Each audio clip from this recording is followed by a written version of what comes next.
Welcome to Namrata KP vlogs. ತುಂಬ ದಿನ ಆದಮೇಲೆ ಒಂದು ಹೊಸ ರೆಸಿಪಿ ಜೊತೆ ಬಂದಿದ್ದೀನಿ. ಇದು ಮಕ್ಕಳ ಫೇವ್ರೇಟ್ ರೆಸಿಪಿ ಅಂತ ಹೇಳ್ಬೋದು.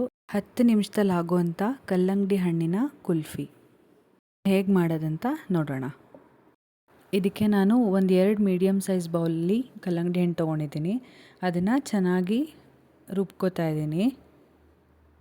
ಗ್ರೈಂಡ್ ಮಾಡ್ಕೊಂಡ್ಮೇಲೆ ಅದನ್ನು ಚೆನ್ನಾಗಿ ಶೋಧಿಸ್ಕೊಳ್ಳಿ.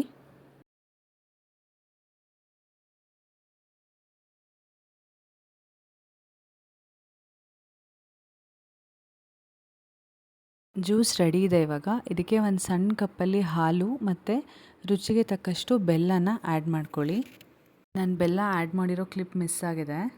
ಇದನ್ನು ಕುಲ್ಫಿ ಮೋಲ್ಡ್ಗೆ ಅಥವಾ ಈ ಥರ ಕ್ಯೂಬ್ಸ್ ಮೋಲ್ಡ್ಗೆ ಹಾಕಿ ಇದನ್ನು 8 ಅವರ್ಸು ಫ್ರೀಸ್ ಮಾಡಿದ್ರೆ ಟೇಸ್ಟಿಯಾಗಿರೋ ಹೆಲ್ದಿಯಾಗಿರೋ ಹೋಮ್ ಮೇಡ್ ಕುಲ್ಫಿ ರೆಡಿ ಆಗುತ್ತೆ. ಇದನ್ನು ನಮ್ಮ ಟೇಸ್ಟ್ ಮಾಸ್ಟರ್ ಇವಾಗ ಚೆಕ್ ಮಾಡ್ತಾ ಇದ್ದಾರೆ.